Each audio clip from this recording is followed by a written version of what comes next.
안녕하세요. 공동법률사무소 이채 송지은 변호사입니다. 범죄 피해자가 됐을 때 누구나 굉장히 당혹스럽고 두려운 마음이 들 것 같습니다. 이때 많은 분들이 경찰에 가서 신고하시고 가해자가 잡혀서 제대로 처벌받기를 기대하시는 것이 당연할 것 같은데요. 그런데 성범죄의 경우에는 다른 범죄에 비해서 범죄 기소율이 굉장히 낮다는 사실 알고 계셨나요? 2021년 한 해 성폭력 피의자 3만여 명 중에 약 42.9%만이 기소되었다고 합니다. 절반도 되지 않는 수준인데요. 이 비율은 전체 형사 사건의 기소율에 비하면 높은 편이기는 합니다만 흉악범죄, 살인이나 강도 등 흉악범죄의 기소율이 60%가 넘어가는 것에 비하면 상당히 낮은 수준이라고 볼 수 있겠고요.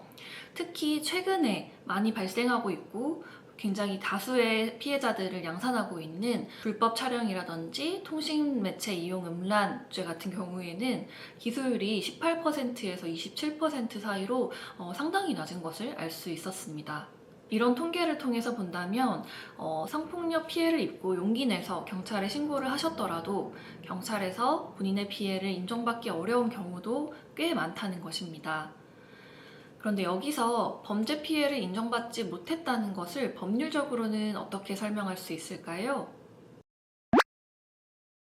범죄 피해자로서 가장 크게 생긴 변화 중에 하나가 바로 경찰의 불송치 결정과 이에 대한 이의신청 제도가 아닐까 싶습니다. 즉, 범죄 피해 신고 후에 경찰이 사건을 수사한 뒤에 그 범죄 혐의가 있다고 인정되는 경우에는 검찰에 송치하게 되는데 이것은 예전과 다름이 없습니다.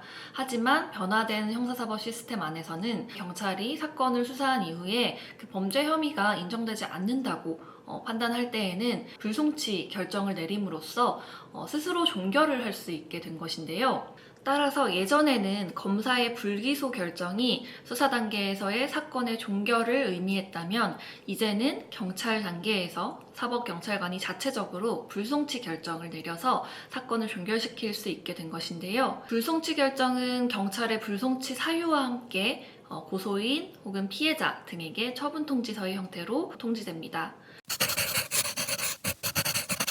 이때 처분 통지서를 받고 변호사를 찾아오시는 분들이 많이 있습니다.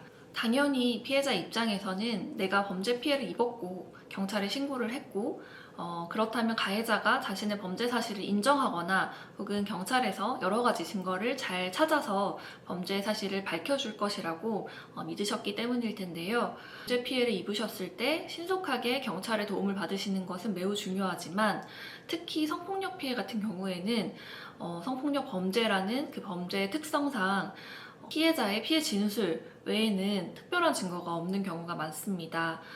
이럴 때 증거가 불충분하다는 이유로 불송치 결정이 나는 것도 쉽습니다.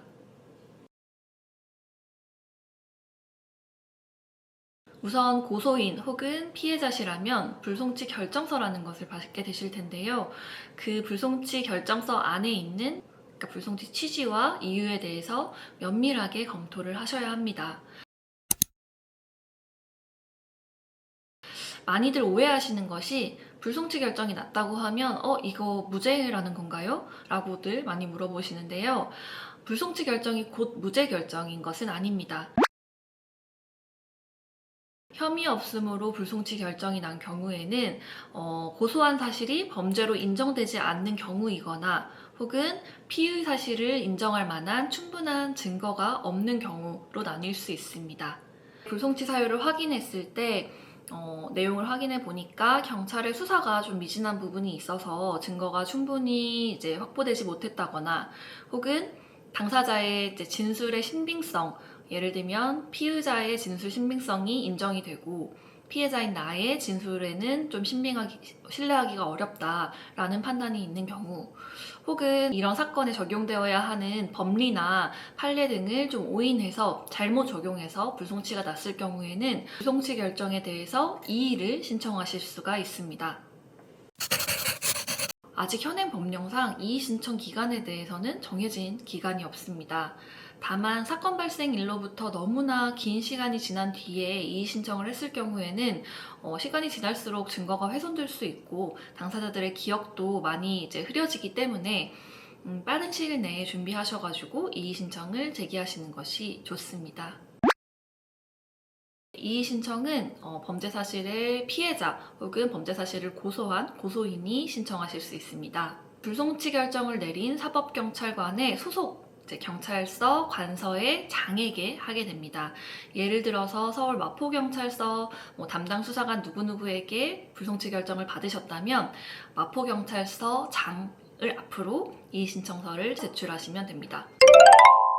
이의 신청을 했을 때 이게 어느 정도 받아들여질까 궁금하실 것 같습니다. 이의 신청은 수사 단계에서 경찰에 의해서 1차적으로 사건 전반에 대한 파악과 판단이 종료된 이후에 진행되는 절차이기 때문에 이의 신청률이 높다고 말씀드리기는 어려울 것 같습니다. 하지만 이런 경우에도 반드시 이의 신청을 해야 하는 사건들이 있고 그랬을 때 받아들여지는 경우들이 있는데요. 이때는 단순히 피해를 호소하고 재수사를 읍소하는 방식이 아니라 고소장 제출이나 수사 과정에서 누락된 새로운 증거 혹은 범죄의 성립 요건을 보강하는 내용, 범죄 피해 사실에 대한 추가적인 입증 자료를 중점으로 수사기관이 재수사할 필요성을 명확하게 드러낼 필요성이 있습니다. 최근에 이채에서 진행한 사건을 하나 소개해 드리려고 하는데요. 피해자분은 학교에서 같은 학교에 근무하고 있는 다른 동료로부터 강제추행 피해를 입고 경찰에 혼자서 신고를 하셨습니다. 당시 가해자가 피해자의 팔을 잡아 끌어당기는 장면이 CCTV에 모두 촬영이 되어 있었기 때문에 피해자분은 당연히 강제추행이 인정될 것이라고 생각을 하셨는데요. 그런데 경찰은 사건을 불송치하면서 다음과 같이 불송치 사유를 밝혔습니다. 우선 피의자가 강제추행 사실을 부인하고 있다. 두 번째로 신체 접촉이 일어난 사실은 인정되지만 접촉이 일어난 신체 부위가 성적인 민감도가 비교적 떨어지는 부위인 점을 고려해서 강제추행이 성립하지 않는다라고 판단한 것인데요. 이 사건은 전형적으로 경찰이 범죄 행위에 대해서 법령 및 판례의 적용을 잘못했던 사건이었습니다.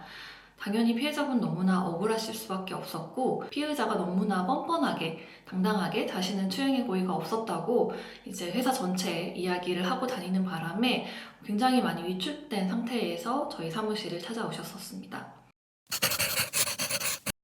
그래서 저희는 이 사건을 진행을 하면서 당시에 피해자와 피의자가 평소 어떤 사이였는지 장난으로라든 아니면 호의적으로라든 손을 끌만한 사이였는지 이 사건 행위 전후의 맥락 속에서 가해자의 추행 고의가 드러나는 부분이 있는지, 예를 들면 팔을 잡아 끌기 전에 가해자가 했던 말들이나 팔을 잡아 끈 이후에 피해자가 어떻게 반응했는지 등등을 좀 자세하게 파악을 했고요.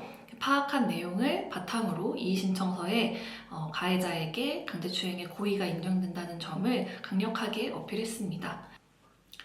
또 경찰의 판단 중에 이 팔목이라는 부위가 성적 민감도가 비교적 낮은 부위이기 때문에 강제추행이 성립하지 않는다라고 판단한 부분이 있었는데 그렇지 않죠. 이것에 관한 판례가 있었습니다. 동일한 팔목이라는 부위를 가해자가 피해자의 의사에 반해서 이렇게 잡아당긴 행위에 대해서 강제추행의 성립을 인정하고 가해자에게 처벌을 선고한 판례가 있었기 때문에 해당 판례를 조사해서 제시하고 이 사건과 굉장히 유사하다는 점을 강조했습니다. 결국 검사는 저희 이의 신청을 받아들여서 이 사건 수사기관에 보완 수사를 하라고 지시를 하였고요. 보완 수사 지시를 받은 담당 경찰관은 재조사를 통해서 이 사건 강제추행의 혐의가 인정된다고 판단을 변경해서 검찰에 통보하였습니다. 물론 가장 좋은 것은 범죄 피해가 발생한 즉시 경찰에 신고하고 증거를 최대한 빠른 시일 내에 수집하고 법률 전문가인 변호사를 찾아서 피해자로서의 권리를 잘 보장받으면서 이 피해 구제 절차를 진행하시는 것이겠지만 만약에 그렇게 하지 못해서 억울하고 부당하게 불송치 결정을 받으셨다 하더라도 절대로 포기하지 마시고 변호사를 찾아서 충분하게 상담을 받으시고 이의 신청 절차로